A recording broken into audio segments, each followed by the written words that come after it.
Hello and welcome to the MPFT Podcast. My name is Naomi Martin and I'm part of the communications team.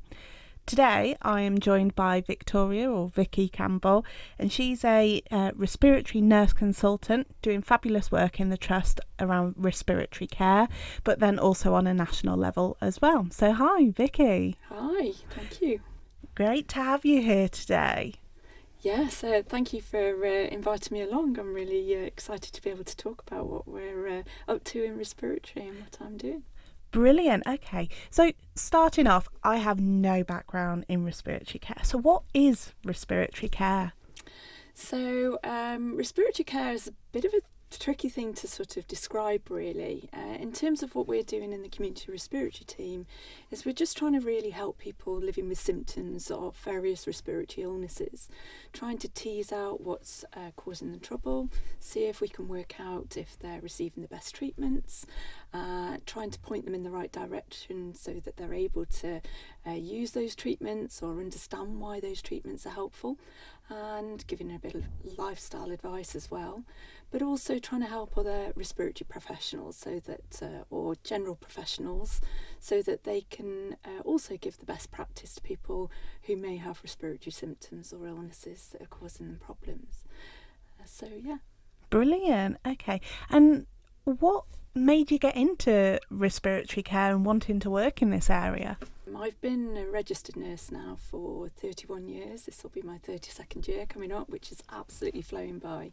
And when I started my nursing career, I had lots of varied experiences as a student nurse, but really didn't know what I was going to do when I registered as an adult nurse.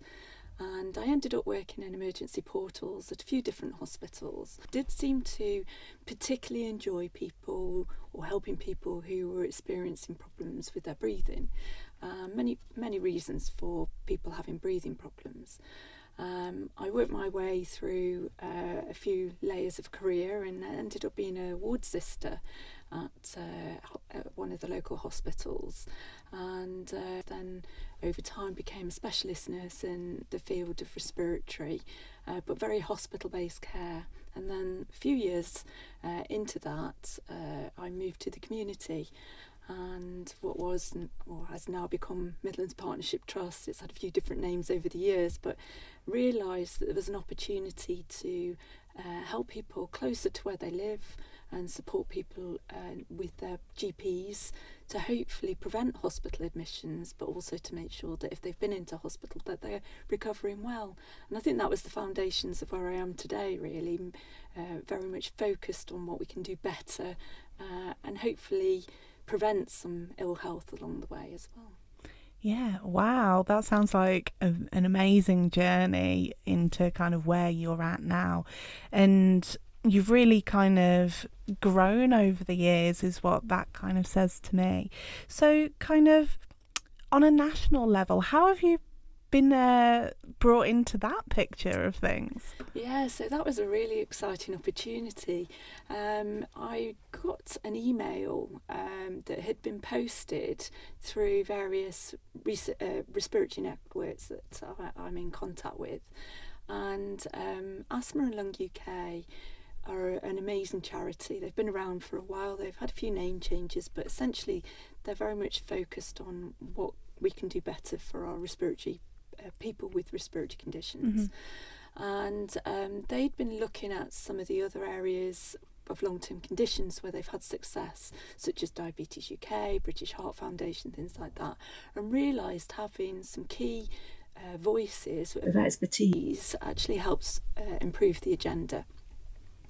And they'd managed to do some financial agreements where they were able to earmark a pot of money and have recruited or had put an advert out to recruit 6 respiratory champions across the England. Mm-hmm. And so I thought, goodness me, I read through the opportunity and I thought, we really need this in Staffordshire and Stoke-on-Tent.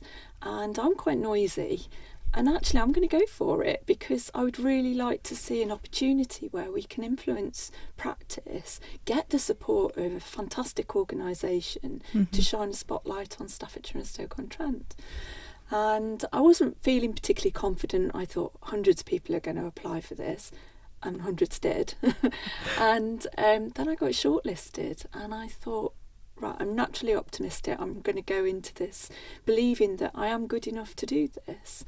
And I was successful. I was really surprised. I don't know why I was so surprised, because people afterwards say, oh yeah, you'll be fine. But I think it's that little bit of doubt whether you're able to do that at that national level. And yeah, I've not looked back since. It's been an amazing opportunity to network with some other respiratory champions. We've all got different backgrounds. We've got a hospital consultant, we've got community pharmacist, we've got physiotherapist, a GP, another nurse specialist, but she works in a slightly different field. So a real mixture of people who've got not a same agenda, but similar thoughts about actually how can we make a change in our local communities. And we absolutely buzz off each other. It's brilliant just hearing what each other are up to, what our concerns are, and how we can learn from each other about how to address some of those challenges. Yeah, and it's just great that you're bringing it local to home, aren't you? You're bringing it to our local area and kind of allowing to make that stronger difference that is so needed in respiratory care. Yeah, Staffordshire and Stoke-on-Trent have got the legacy of poor respiratory health. We've got a huge industry heritage around mining, pottery industry, other industries as well. So we've got this big legacy of respiratory ill health. Unfortunately, we've still got a big population of people who either have smoked and have stopped smoking or continue to smoke. So we do have challenges around respiratory good health. So for me, having the opportunity to spotlight that, because a lot of people forget about the lungs. They're very worried about perhaps their heart or their brain or other organs, and sometimes the lungs get a little bit forgotten until they start to be problematic. So, and I think as health professionals there are so many competing priorities. Our local health leaders are juggling this huge choice of which health condition do we support with a squeezed budget, which happens over time, isn't it? We've got an older population, people are living longer, which is fantastic, but there's more of us to help support with our health. So it's really difficult as a health leader, I guess, to say, well, what do we prioritise? And if I can bring more information to try and persuade people in positions of power or influence, actually that respiratory health is a very worthwhile thing that can affect anybody, then actually that's my ambition, really. That's my plan for where we're going with this. Oh, that sounds great. And it sounds like you're going to be kind of focusing on improving that access and improving the outcomes for our local people, which is fantastic. So in terms of the work you've done so far, have you got any standout moments or achievements that you've already been able to do? Yeah. It's so difficult to think of that, because we're on this journey and we sometimes forget where we've come from or where we were.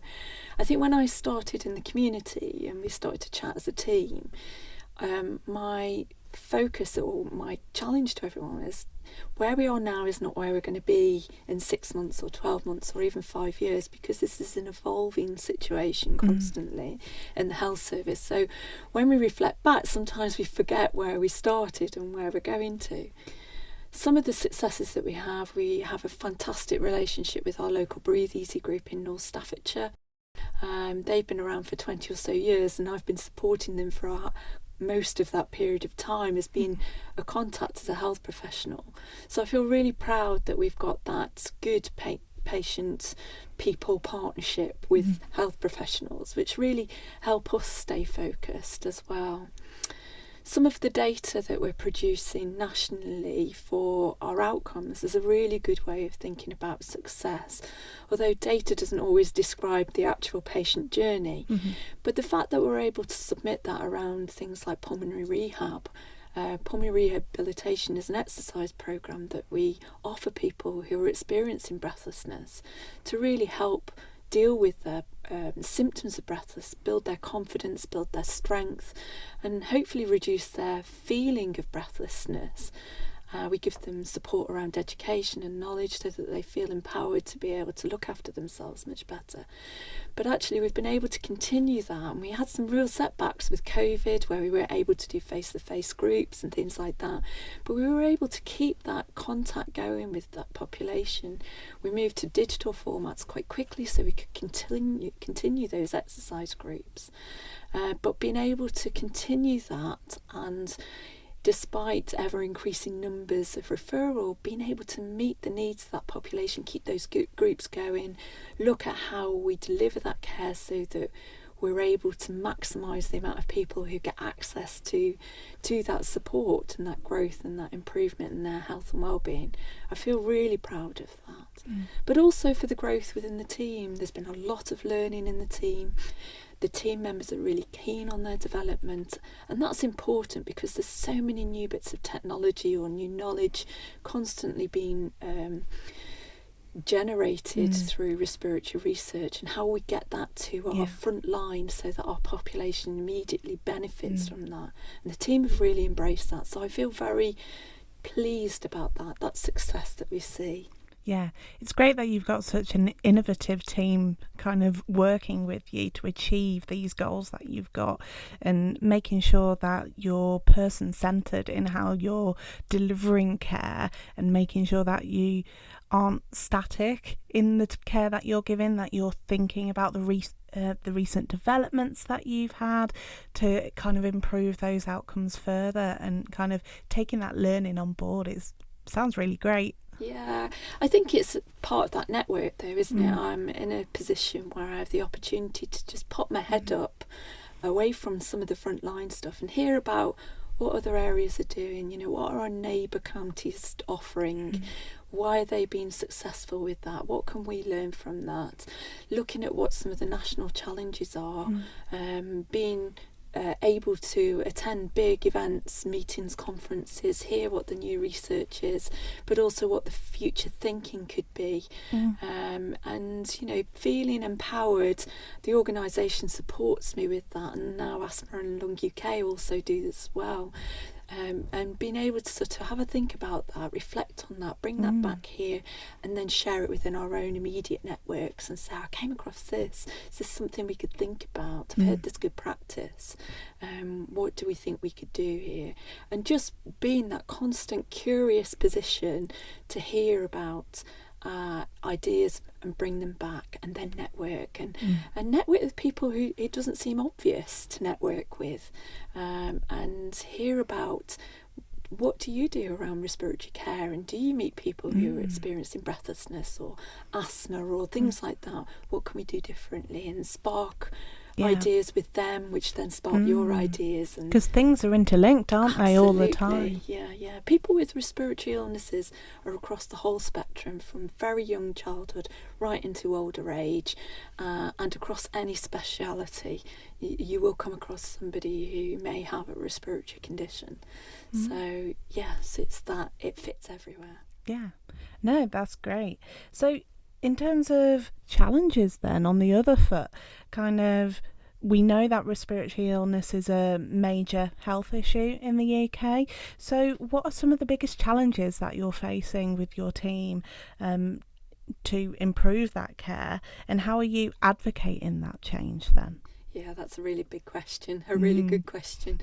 So I think one of the biggest challenges is trying to help the public understand that actually respiratory health is important, and actually a lot of people live with respiratory symptoms that they don't realise are abnormal, and that may be because their parents had respiratory poor health or their grandparents, that kind of thing. often breathlessness is one of the key components that people experience, and they think it's just a natural part of ageing. But our lungs are designed to last us our whole lifetime and carry us through all stages of our life. So it isn't normal to be breathless as we get older, and we should ask the question why. But a lot of people accept breathlessness as a symptom and don't really think about it. So one of the things is about educating our population to say, no, actually having breathlessness or having a cough or having a perpetual runny nose, those things aren't normal. Actually, being wheezy is not normal. So one of the things we really need to do is educate our public to understand, please come and talk to us about these symptoms so that you can get some assistance with them, so that we can understand what's causing that, what's driving that. And then the next challenge is, how do I encourage or how do I educate our health professionals, or how do we do that? Because our health professionals need to stay up to date, but I guess any opportunity to do that, I go and do a lot of education with our primary care teams, within our hospital services. So we're doing some work with our mental health services, our walk-in centre, our inpatient care. We've set up some work streams with our prison population just recently, because everybody should be able to access good advice. And not all those health professionals who work in those specialities know who to contact. So if we can build that network of advice, hopefully we can then get to the point where we're sharing more information. So I think in terms of challenges, that's what we're trying to overcome. But also as an advocacy type service, being that accessible information source for people, so that we're giving good, current, accurate information for health professionals so that they know how to help people. So looking ahead then to the future, what are your hopes for respiratory care in the UK, and what advice would you give someone who is living with a lung condition, or even someone early in their career who might be thinking about exploring a career in respiratory care? So my hopes for respiratory care, I'm hoping that the government recognises what a big challenge it is in the UK. There's a lot of people living with conditions that are causing them to become unwell, and how can we influence our government to invest in respiratory services, but also our local health care leaders as well. So I think that's really important. How do we encourage people or research within the field? You know, there's a lot that we still don't know about respiratory care, and that's such an important thing. Our companies, pharmaceutical companies, invest a lot of research in developing new medicines. How do we get them out to the front line quickly and promptly so that it starts to make a difference? And there's some amazing technology, medicine technologies, so biologic treatments, things like that. They've been in the press recently. How do we improve access? How do we identify people who would benefit from those really quite exciting treatments that have got the opportunity to really revolutionise the way that people are when they're living with these conditions? So how do we get that technology out to people? How do we find them? I think, looking at those opportunities to share that information with our public, so that they know to ask for those treatments, and sort of, challenge health professionals, say, actually, I have got these symptoms. I think I could be better. How can you help me achieve better respiratory health, and help them feel empowered so that they're not receiving, but they're actually seeking that better respiratory health. And if we can empower people to be able to be confident to have those conversations with health professionals, keeps us on our toes to say, yes, absolutely, you're right. What could we be doing better to help you? I think one of the really big things for me, I'd love to see an improvement in things like clean air. We take clean air, or our air, for granted, but there's lots of parts of the UK where actually we've not got good clean air, whether that be in the cities or within our own homes. Thinking about ensuring that we've got safe air going into our lungs that hasn't got particles that shouldn't be in it. And that sounds a little bit strange, but actually it matters. We should only be breathing fresh air into our lungs. And on the back of that, I hope that we can continue to have really good smoking cessation services, supporting people perhaps to stop vaping. We don't know what that may be doing to our lung health in the future, but really my mantra is really nothing but fresh air into the lungs is a good thing. So actually, if we can educate people around that, then that's got to be a good vision for the future, isn't it? So yeah, I think it's about how can we help people look after their lungs better. Thank you so much, Vicky, for joining me today. It's so valuable to be able to speak with someone who is so inspiring, who is being an advocate for change and, you know, really putting in that hard work that's so needed. And as always, for our listeners out there, if you've enjoyed listening to the podcast today, please share with your family, loved ones, colleagues, and also check out our other podcasts on the MPFT podcast. Thank you very much. Thank you very much.